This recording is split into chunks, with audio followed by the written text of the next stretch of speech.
welcome to Voice of Hope. My name is Lily Landakusik, and today I have the privilege of being able to interview one of the most influential leaders, advocates, and really heroes of the parental alienation movement, Robert Garza. Welcome.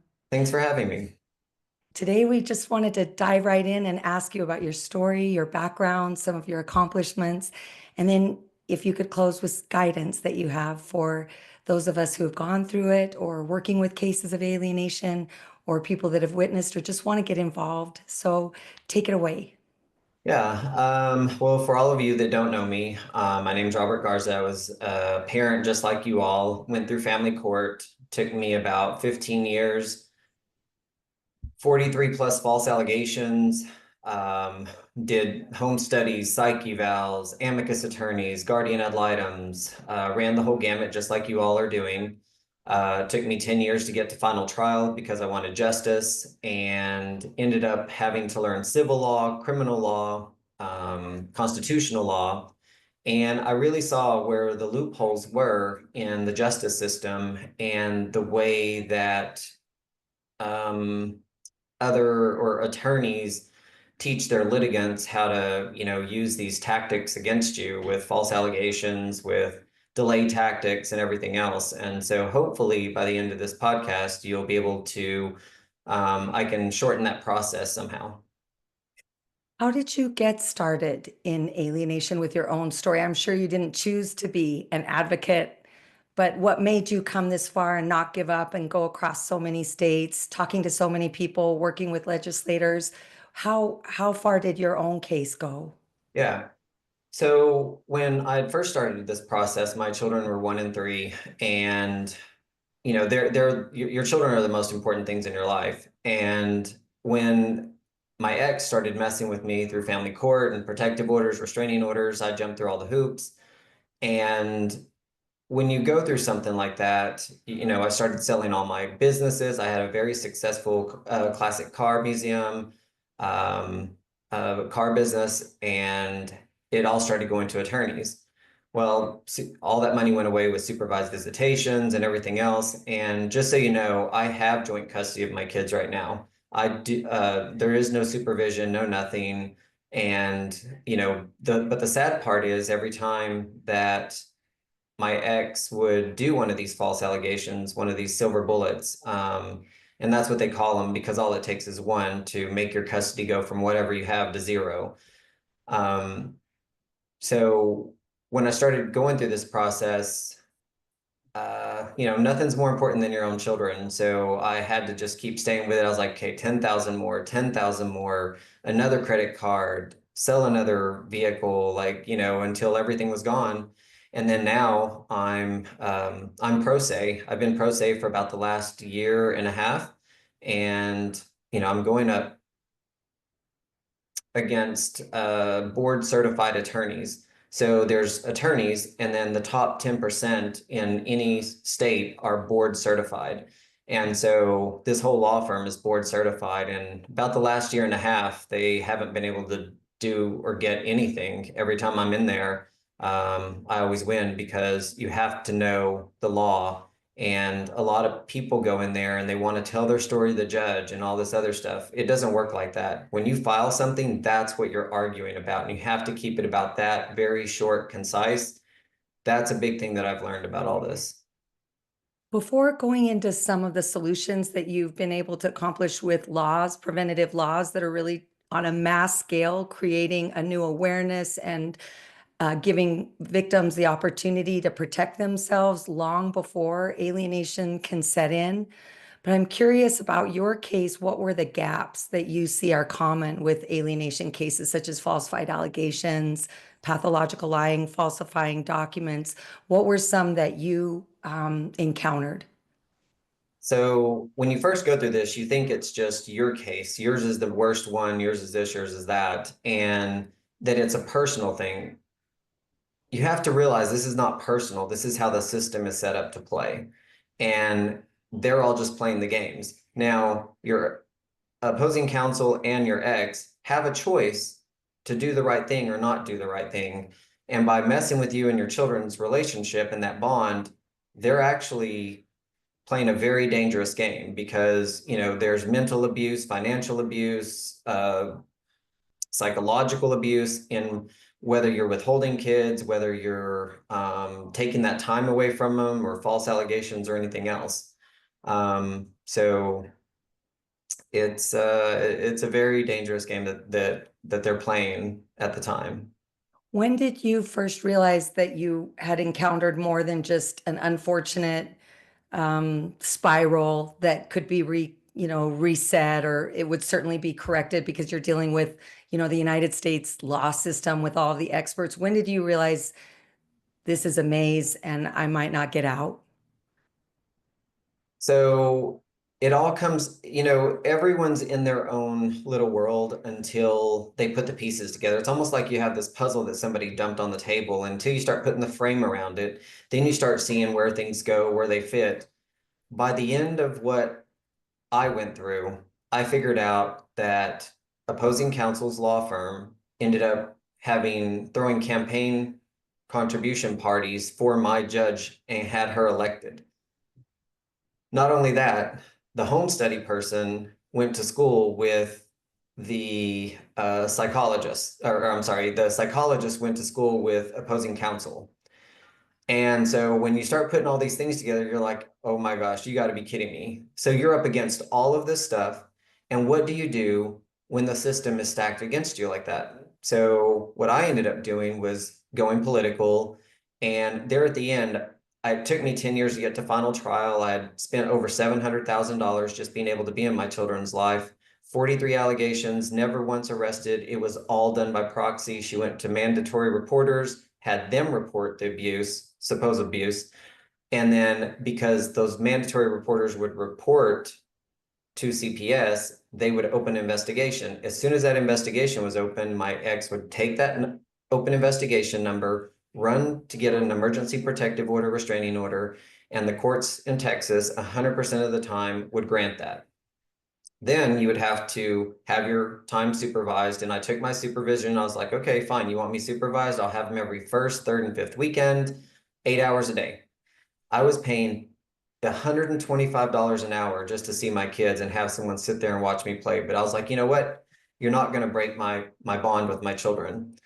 And so went through years and years and years of that. And every time I asked the court to give me my time back whenever they returned my children after the allegation was ruled out, she just would say, let's just move forward. Let's, hit the reset button. And I was like, well, after several times, my lawyer pressed on it and she said, we'll save it for final trial. So I felt like I had to get to final trial to get justice, just to show that my name was cleared.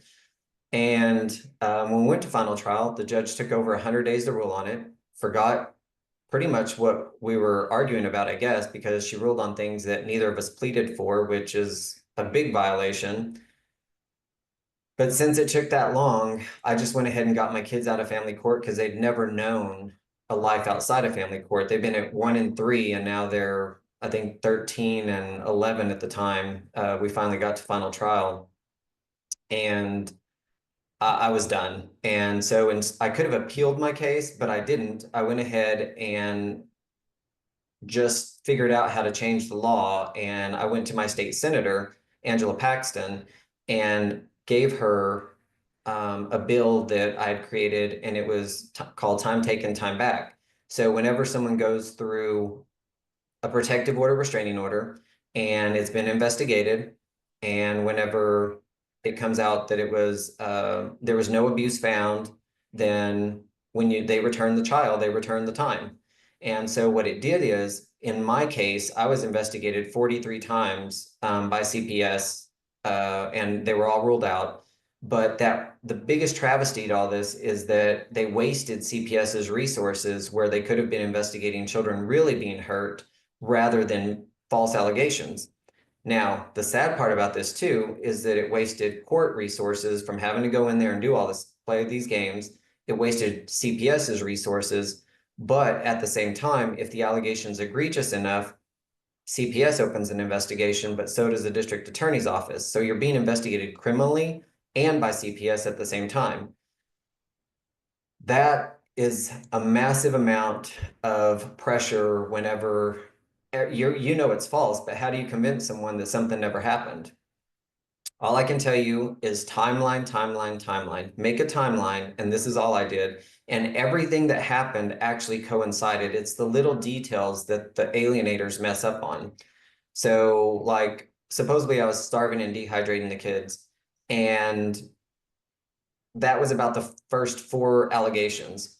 Then, when they would just rule them out because it was easy to rule out, she went to molesting, and when that happened, then there was CPS and the district attorney's office. Well, they both investigated it. Of course, it was all false and BS, but that took a long time to get out from under that. And then another one would open. And when I'd get to court, another one would open right before. But let me tell you, if you have an open CPS investigation or any of that stuff, you do not. I ran into court trying to dissolve that before the investigation was over because I knew it was BS. Don't do it. Wait till the investigation's over because a lot of courts are not going to undo it until the investigation's over. Usually it's 30 to 60 days.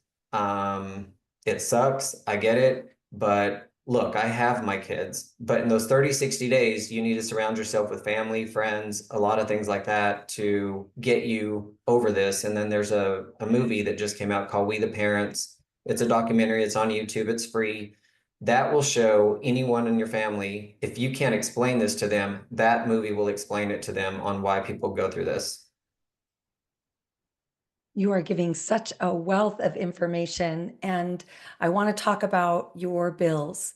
And I just want to let listeners know that you have worked through the case like so many of us, and we work with cases. And that maze, I like to call it, you mentioned the silver bullet, it can be almost impossible for people to get out of that. And I think we need to talk about those cases, but I really want you to share about some of the bills and the work that you were sharing with me on how it's preventing at a mass scale and the Yes. difference between these steps that we're making in cases. And we've even seen cases, I'm sure you have, they've won and they still don't get their kids. Yep. So this prevention is really for me as a professional working cases and a survivor is the key. And if you'd Yeah. share a little bit about what led you to that time taken back, three strikes, and how people can use it in their own case right now. Yeah. So when I was going through this, I've already told you about the time taken, time back law where my ex was using false allegations.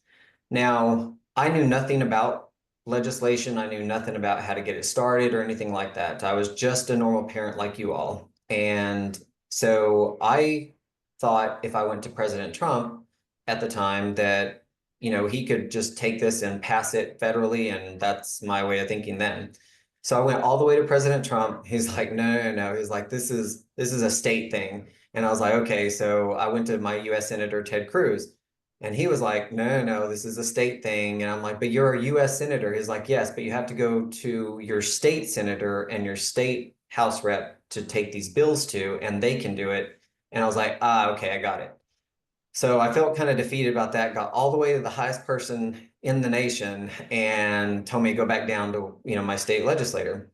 And it was a neat experience. And then me and Eric Carroll went to 43 states with Dad Talk and went to testify in front of all these judiciary committees. And that's where I really cut my teeth on understanding that a lot of these people don't know what you're going through because they came from intact families. So to explain to a senator that's never been through it, you're not going to convince them really. And if you do, you're basically emotionally throwing up on this person and they don't have a solution for you.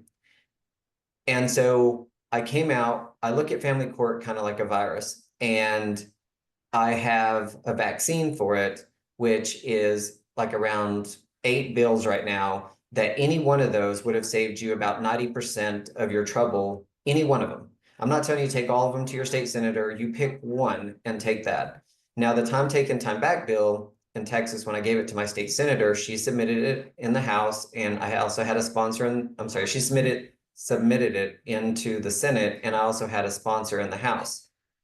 It flew through both sides. It went through the first time we submitted it, it went through bipartisan and unanimous. and the governor signed off on it on Father's Day. That was amazing.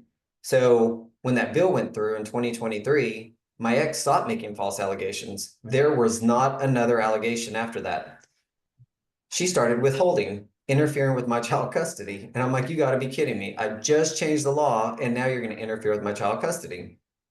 So I called, just like everybody does, the police. They came out, said it's a civil matter. It's not. It's a penal code and it's a criminal matter because almost in every state, it's a state jail felony to withhold or interfere with someone's child custody with a court order. Don't let them lie to you. And the way that you pursue this criminally, is that you have to get them to do a police report. When they do that police report, it goes to a detective in their youth division. That detective finds probable cause, and it's a black and white issue. They either showed or they didn't show your ex. And so, of course, they didn't show. So that's probable cause. They put it in the report, then it goes to the DA. And then the DA gets it and he takes it to a grand jury. The grand jury chooses to indict, not indict. They give it to a sheriff, and then your ex gets arrested if they chose to indict. All of those things is a massive amount of people, and it takes about 6 months. Now, the grand jury is a lot of citizens that don't know all this stuff. So they're taking it on a case by case basis. So what person wants to give a state jail felony to someone withholding their children for the first time? These people don't know. So the grand jury can actually ask, how many times have they done this? And, are the children back with them? They'll ask questions, but the DA doesn't know these details. So all they can say is, I don't know. So they usually no-bill these things. And over the last however many years that they've been doing this, so the DA doesn't want to waste their time. So they tell the policeman to tell everyone to take it to civil court. That's why you're getting this kickback, because they've been telling people for so long, but they don't know that process. That is the process that you use to get it charged criminally, just so you know. Civilly, you take the police report, you file an enforcement action in civil court, but that's a family court judge. If your judge is against you or anything like that, it costs about $3,000, $3,000 to $5,000 to do an enforcement action, but it still takes months. All this time, the person's withholding your children. They can alienate a child within 30 days. These bills that I've come about with, I've traced it back. The only way, even if you get 50-50 in your state, they can still take your visitation from 50% to 0 with one allegation. And I cleared that in Texas with time taken, time back. The only other way is withholding. And now I came out with a 3 strikes law that it's going through our legislature right now. And what it does is it amends that state jail felony to be 2 misdemeanors before the state jail felony. Now you can show a pattern of bad behavior, because when that cop comes out, he's going to be able to give them a $500 fine the first time, the second time, and then the third time it becomes a state jail felony, what it is now. So no state senator is going to be like, oh yeah, I think they should have a state jail felony the first time. Now, this bill is very good, and it's amazing for even if there's domestic violence abuse, because instead of being a state jail felony the first time, it's like a speeding ticket. They're just going to give you a $500 fine. But that person that's withholding has to go to a criminal court judge, not the family court judge, and tell them why. Now, criminal court's very different than family court. Criminal court goes off of evidence. They go off of your Fifth Amendment right for due process. So it's not like family court. They actually go by the Constitution. And so because of that, now that alienator is going to have to spend another day to go argue this and figure out what this is and take off work, instead of you having to pay $3,000 to $5,000, wait 6 months to go to family court. The cop comes out and it's done right then. I am just so impressed with your work on this. And I want to explain to listeners a little bit about the silver bullet and your vaccine, because you and I've created something that's called the shield to the silver bullet. But I think your vaccine is these steps that stop the silver bullet. And my experience has been, once an abuser or an alienator decides, I want to destroy the other parent's life, take their child, terminate their access, once they've started that, if you don't have a really clear idea of how to use the law, and I feel like what you're offering is a structure so that people can see, I can file. I can even file for abduction, kidnapping, but it's through these steps under custodial interference. In our state, we don't have the three strikes yet. You and I are trying to help make that happen. But we do have something that's similar in custodial interference using the police reports. And then if you do them more, I think than once in 2 years, it turns to a felony. But I think what you're showing people is if you know how to use the law, you can do these steps and even explain to the officers Okay, more. I added that to the family list. Sorry, that must be my Siri. They added it. But um, I found that when we're working with clients and they give a hopelessness around this process of filing with the police report for custodial interference, when I've explained your model, they're able to explain to the police, hey, this is part of a larger case that I'm seeking for time taken back, or a Mhm. larger case that I'm seeking for child kidnapping and abduction. And when the officers, I feel like, see that you have a plan, that you're not being emotional, that this is part of an investigation, and you say, are you refusing to let me report a crime? They do support, but without the background like you're giving, a lot of times they see a lot of the alienated parents, targeted parents, as emotional, sometimes manicky, sometimes highly activated. I mean, who wouldn't be if someone's blocking your child? And then some cases that we have get apathetic and even bitter, and then they don't represent themselves well. So before you move on to this new area of laws that you're looking at, can you talk a little bit about your vaccine and how Yeah. you've created these bridges to a preventative solution every time you hit up against a wall? Yeah, so it's almost like a problem solving thing if you think about it, because when my ex was doing false allegations, I found a solution for that with time taken, time back. When you return the child, you return the time, and it discourages allegations. Then there was the three strikes law, and that is the only tool that police have to be able to combat this right then. And then it saves the children, it saves time. You're not being alienated because it takes care of the problem right then. The other problem that I ran into was that when I finally did go into family court, the judge wouldn't rule on it. And so I Mhm. looked into that rule and I was just like, asked a bunch of judges and lawyers too. They're like, yeah, there's no rule on judges to like a time limit. And I'm like, you got to be kidding me. Everything in family court has a time limit. If you want, evidence, it's 3 days before trial. You have to submit it. You have to do this. You have to do that. Like, there's so many rules and regulations and time limits, except for a judge to rule.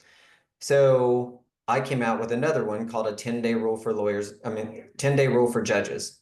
And what that does in any family court hearing that they hear, whether it's by submission, by trial, by hearing, they have 10 days to rule on it. There's a thing out there called justice delayed is justice denied. That's 100% true. And I kind of named it after that too, because when you wait this long for justice and you spend tens of thousands, hundreds of thousands of dollars to get in there and there is no ruling, then that's not justice. So this 10-day rule will make them rule on it. And it's a beautiful bill. And all the lawyers loved it because they don't want their clients calling them saying, hey, where's our ruling? Where's our ruling? Where's our ruling? And then when you ask the judge, where's my ruling? They're like, oh, you want me to rule? Here you go. It's not going to be good. So you don't want to keep asking the judge. And so this is going to make the courts run more efficiently. It's going to get your rulings out faster, and it holds the judges accountable to make this ruling. And I even put clauses in there, like if it's a family court and there's drug tests, then it's 10 days after they receive what they were asking from the litigants. And then they have to report every 10 days. The judges now, grant this, the judges have to file into your case every 10 days if they want another extension, not just let it go. My judge let it go for about 6 months, and I got a notice that it was going to drop off because the computer system set up that way. There's nothing filed into our case, so it drops off if you don't file anything. All we're waiting on was the judge to rule, And so she finally did rule and it was in my favor. But that wasn't the point. 6 months waiting on a ruling, even if it was to get back with your children, you shouldn't have to wait 6 months if you filed an enforcement to hear from it. And so that's why I came up with the 10-day rule. The next one is cameras in the courtroom. If you're, and all of these are on my vaccine list. It's, I'm going down in order. So cameras in the courtroom is another one. The litigants get they can get the video, and it's for appeals and for the Supreme Court, but it's also for when you go in, and if the judge says something, you actually have it right there to write your motion for whatever went on in that courtroom. Instead of having to wait on a transcript, paying thousands of dollars, because I think the last one I paid was like $1,500 for a transcript from a court hearing. You can't afford amicus attorneys paying half of their bills, your own attorney, home studies, psych evals, supervised visitation. All this stuff is just basically to get you in there, get your money, and hopefully you just bow out and that's it. Literally, that's this process. So when you go into court and they're like, oh, we need everyone's financials, we're going to do discovery, we're going to do depositions. That's all easy work for your attorney because he's just sitting there asking questions, running up your tab. That's all money just going away, and it really doesn't do any good because you already know what your ex is going to say and whatever questions they're going to ask. So, so that was cameras in the courtroom, and the cameras in the courtroom are also if the judge says sit down and yells at you and points at you, in the transcript it just says sit down. It doesn't give the tone, it doesn't give the body language, it doesn't give the volume of voice that the judge used. And so because of that, the cameras in the courtroom are going to be good also because the judge doesn't want to end up on YouTube. But it protects both. If the litigant goes crazy, it's there already. Most of these since COVID, there's cameras in the courtroom already. It's just that they're not available. The recording is for the litigants. What was after that one? A new start at equality, 50-50. So that's already hopefully going through your states. There's a bunch of you all advocates that are going for that. Watch your legislature. You definitely want to do 50-50. I can caution you if you're doing this, it's like a baton race. You want these bills that you're putting in. And I had another person in another state use my bill. It went through my state fast, unanimous, bipartisan, everything. What they did was they tied more stuff onto it. It didn't go through their legislature because they didn't like what they added. That's the issue. So same thing with 50-50 custody. A lot of these people are putting child support in there and all kinds of stuff. That's not what you do. And if you think about it, it's almost like the civil rights movement. All of a sudden, slavery wasn't abolished, and then you could marry, you could vote, you could be president. It didn't work like that. You had to get those, and they got the big one. They got the slavery abolished, and then it kept chopping away at it. That's what we're all going to have to do here, is that we're chopping away at this massive machine. And so I always say on 50-50, just say that you're fit, willing, and able, and live within 25 miles of your ex. If you're a fit parent, the court's going to grant you it already. If you have joint custody, they've already deemed you a fit parent. Now you have to be a willing to do it parent and able to do it parent, and that's it. You're done. You can start at 50-50. If you just put those little 3 factors in, I don't see how anyone can argue against it. And then another one was, temporary orders, appealable. Temporary orders are your final orders because temporary orders pretty much in any state are not appealable. They start you with temporary orders and they run that whole gamut with, psych evals, home studies. They all take years to do, if not months, if not years. One update took my guy a year and a half to do it. That's the one that went to school with my ex's or with opposing counsel. So they can drag these things out for a long time, but with any one of these could have fixed anything that you're going through, at least 90% of it. And the thing is, even if it doesn't affect you, because right now one of my children are aged out, the other ones only have 2 years left. None of these bills will really affect me I'm doing it so my children, your children, and you don't have to keep going through this and get years of trauma and money and stuff that you could be, you could be contributing to your own generational wealth versus the family court wealth. Yes, you are certainly turning pain to purpose. And I think we could do a training on every one of those steps. In your vaccine, you said temporary orders, cameras in the courtroom, 3 strikes, time taken back, shared parenting. What were the other two? There's one on child support. So there's a new calculation in child support. Some states go by it. Texas is really behind on it. Whoever is the primary parent gets child support. The non-custodial pays it, and it's 20% for one child, 25% for two. There's there's nothing calculating what the other parent makes. So, like in my case, my ex has millions and millions of dollars, and I don't even make 100,000, especially after now doing all this.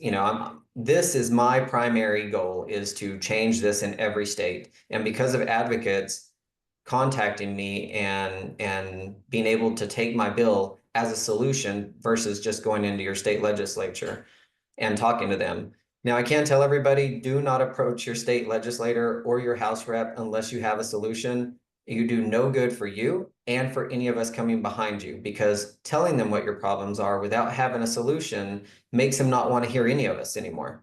So don't do that.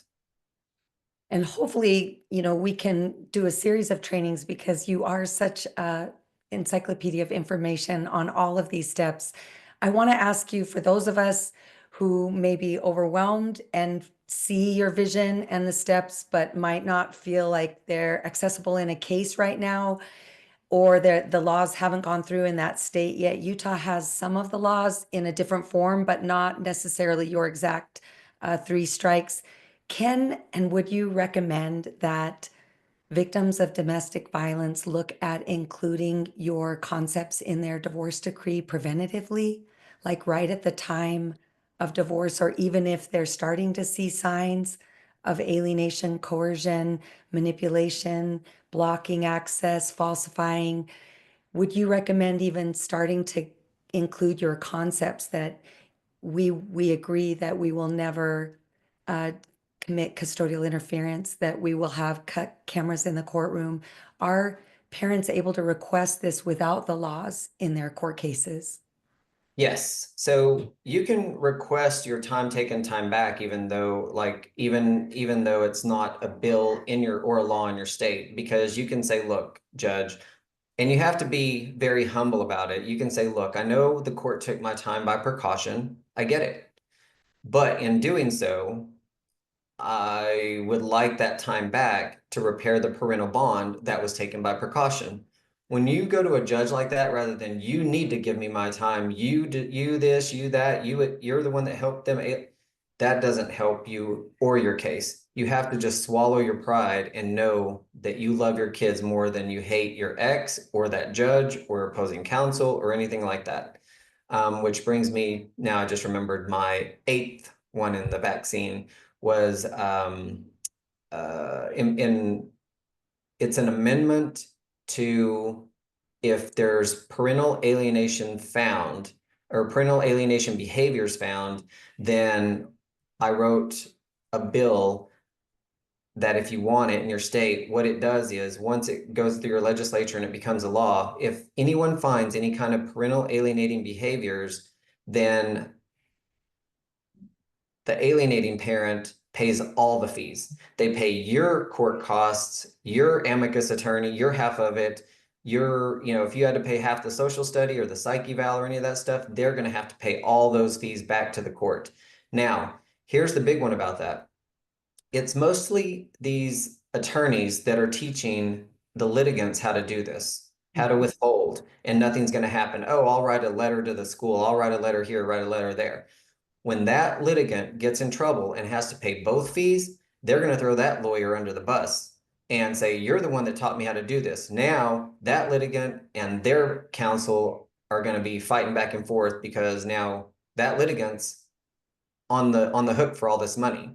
Then they're going to get bar complaints and everything else. So they can eat each other with that.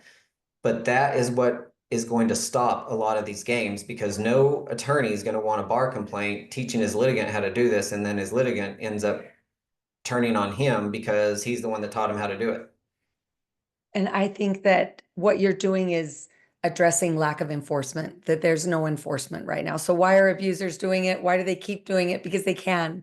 But you're setting it up where a council will say, no, I don't want to pursue that. I'm not going to support that anymore because I'm not going to get paid. And you might have to pay your co-parent for falsifying. And I think you're right. It sets up a paradigm shift where right now it's a free for all. Anyone can basically abduct a child within plain sight in the Yep. family courts, and no one will do anything about it. Mm-mm. So And your they know laws, this. they know that. Perjury is a state jail felony in every state. They don't prosecute for it. Every investigation that I've done in every state, I haven't found one state or one person that the state has went after for perjury in family court. Criminal court, absolutely, all day long. Family court, no. I am so grateful for this interview, and I'd like to ask if we can do a follow-up around criminal court filing.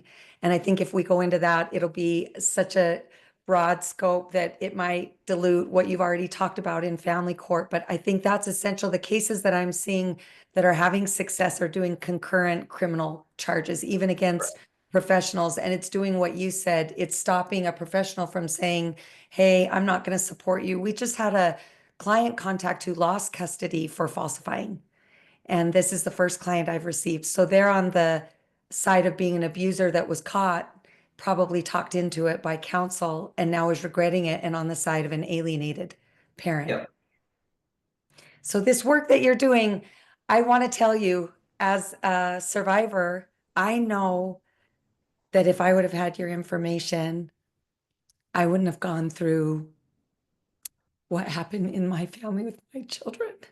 And that's why I feel so dedicated to helping you spread this for any advocate or anyone that has seen the damages. If you know someone in your extended family that has gone through alienation, and it can even cause tragedies that are permanent or fatalities. And so I feel like this movement is exploding, and I feel like you're right at the top carrying the torch. And it's really an honor. I wanted to ask if you want to share any more about the emotional side that it's taken on you and what you've seen and how to give encouragement, because you've done that for me and I think millions now of survivors. That's a hard one. I hadn't cried so far, but when I'm going through this and trying to help parents go through it, it triggers you all the stuff that you have went through when you're going through this. A lot of people think that the child, someone else, not you, but like your family members, they're like, well, the child's with the mom or the dad, it's okay. It doesn't feel like that. It feels like you're grieving the loss of a living child, and that child is dead when you can't have any contact with them. You don't know what's going on with them, but they're alive, but you still have that same feeling. And it's traumatic grief. It's day in, day out. You think about it when you're going to sleep, and the anxiety is out the roof. It is totally out the roof. And the only way I can explain the anxiety of it is that if you ever had your child and you turn around in the store and they're gone, that couple of seconds that you can't find them is sheer panic, terror. That's what the alienated parent feels day in and day out. And people don't understand that. And if it's that hard for an adult, then think about what it is for your child to go through it. And then you have the alienating parent bad-mouthing the targeted parent. And after about 30 days, that alienated or that child starts getting alienated because they have to believe that there's something else why you're not seeing them. And then they start believing, and that's where the brainwashing and everything else comes in. But that's where these bills come in, is that once you have your custody, the time taken, time back will stop a false allegation, because when you return the child, you also return the same type of time. So if they do a holiday hijacking right before Christmas or something like that, because that's a big gap of time, then they're going to lose 2 Christmases in a row. They do it before spring break, they're going to lose 2 spring breaks in a row. So it's the same type of time and the exact same amount of time. And then the 3 strikes law keeps your custody also, because within 3 different visitations, you're going to get your child back, or they're going to get a state jail felony, one of the two. So, and without spending any more money to court. And it's incentivizing the police department, because now it's a $500 fine that they're going to go out to be able to get money for their department doing this. Right now, they go out there and it's a lose-lose for them. They waste their time and energy and go out there and they get nothing. Now it's incentivized to go out there. So all these things will keep, keep that parental bond with your child, and not alienated. Oh, one more tip I want to tell y'all. So when I told you I spent 8 hours a day with my kids, 125 an hour, you don't want to do that. And let me tell you why. Because when someone's trying to alienate a child from you, it's the frequency of time and not the amount of time. So if you take 30-minute bursts of going to lunch at their school, if you're not supervised or anything like that, and it's breaking up the week, do it if you have time. But if you're supervised and you're having to pay for this time, do an hour at a time or 45 minutes at a time. Break up those 8 hours to 2 times a week, 1 time a week, or whatever it is, but do not take a big gap of time. I mean, if you can afford it, absolutely do it. If I were to change something, because I spent actually, try here. I spent $68,000, and $68,377.14 on supervision doing that. I wish I didn't know it was going to go for this long of a time. And so I would have broken that up to shorter periods of time. So remember, it's the frequency of time and not the amount of time, and the quality of time. So. And I'm glad that you brought that up. As a therapist, we're kind of coming at the elephant from a clinical model and trauma-informed protocols. And that's always what we recommend is these cases should have every day some kind of 5-minute FaceTime in the morning and at night.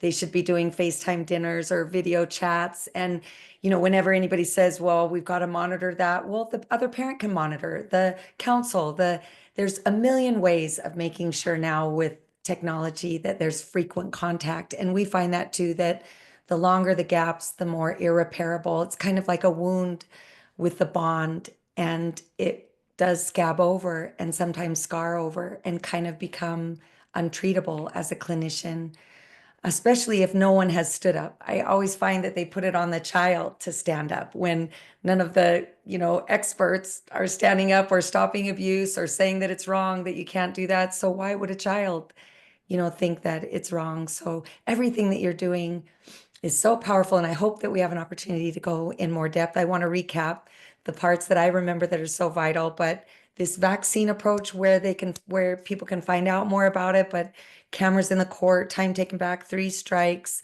temporary orders, the parental alienation bill that you're looking at that would award attorneys fees. And then how we talked about people can look at putting these in a court order right now or a divorce decree right now, even if the laws aren't available, and any other recap that you have. And I just have one last question, and I know you may not be able to answer this freely, but from my work, case after case, it does seem that the system has become entrenched in, at a minimum, negligence, but at a maximum, it does look from some of the situations I've been as a whistleblower that there is more of a conscious effort at this system maintaining even at the expense of its victims. And I wanted to know your thought about the big picture and how we bring it back to ethics, protection, and all of the principles that the United States family law system was based on, that we, when we go to it, have faith that these people have this dedicated motivation to protect justice. And I'm not seeing that. And I just wanted to ask if you're sharing that, or what views you can shed for those of us that feel like the system is greater than those of us, even 22 million strong. Yeah. So in changing the laws in Texas, I'm able to do the CLE classes, which is continuing law education for lawyers and judges, because I wrote the law. And so I have to educate them on it. And what better person than the person that wrote it? So I'm able to, there was one thing in Austin that I went to, and it was about 200 lawyers and judges, one of the classes I was in front of speaking at them. And then it was me, Dr. William Barnett, and Ashish Joshi. We were the three speakers. And the judges and stuff, I was reprimanding them because I'm like, you know what? I'm just gonna tell them what's going on here. And I told them, I was like, look, standard possession in most states is 29% to one parent. Expanded standard is about 39%. At 40%, there's tons of statistics showing that it puts the children at risk. Anything less than 40% to one parent is putting children at risk for alcoholism, teen pregnancy, high school dropout, incarceration, drug abuse, alcohol abuse, all these things. The family court has been sentencing to our children at risk. They've been sentencing our children to being at risk for the last 50 years. And in doing so, we're seeing the effects of it now, school shooters and all these other things. I was like, you can't have a strong nation without having strong families. And right now, all of you judges and attorneys have the what did I say? You have the option right now to do 50-50. You're just not choosing to give it. You have the option to give 50-50 right now without our laws changing, but you don't choose. You choose the minimum, and the minimum is 29%. The expanded standard is 39%. It's still putting our children to being at risk. They were just like, whoa, when you thought of it that way. And the studies show that with the ACE, quiz and all these evidence-based screeners about the effects of litigation abuse or coercive control with custody. Everything that you're saying is so profound. This was such a powerful interview, and you are just an incredible wealth. And I look forward to being able to interview and break down some of your concepts into chunks that people can start on their own case immediately. And if you have any last advice for how, all of the community of fathers, mothers, grandparents, how we can be more united, how can we lift each other up? I see a lot of broken, um, just traumatized, symptomatic, we call it activated victims out there that are desperate. And how can we help them know they're not alone, that this force is undeniable, that I've heard you say they messed with the wrong parents, that even if their children have aged out, they're still a part of our community. How can we unite your messaging and help what Yeah. you're trying to spread more?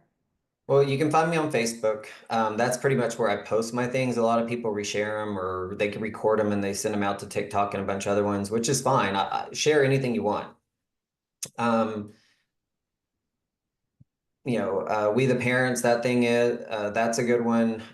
If you want me to come in and you want a bill in your state, just contact me and I will Zoom in with you and your state legislator. And I just did a guy in Colorado, an advocate, and he got us a meeting with his House rep and a couple of days ago, and within 30 minutes, the House rep took two of the bills. The two that we proposed, she said, absolutely, we'll take them. So that helps. Another thing when we're talking about alienating kids, even if you're teenagers, they separate anyway. But on top of alienation, it's really bad. So as long as you don't have a protective order, restraining order on you, stop sending your kids I love you, or how are you doing today, or any kind of questions that you're expecting a response. There's emojis. Send an emoji, just a heart. Don't put anything else in there. That way they don't feel obligated to respond back. And if they do, they will respond back. But they at least know that you sent them something, and it's different than saying, how are you today? A heart is way different, especially to the teenagers now that they deal with emojis, right?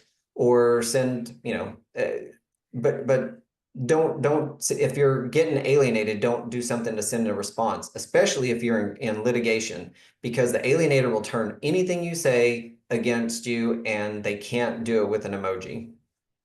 Anyway, sorry. Uh, All these uh, things coming, and I mean, and then cameras. cameras in your house in the common areas are amazing.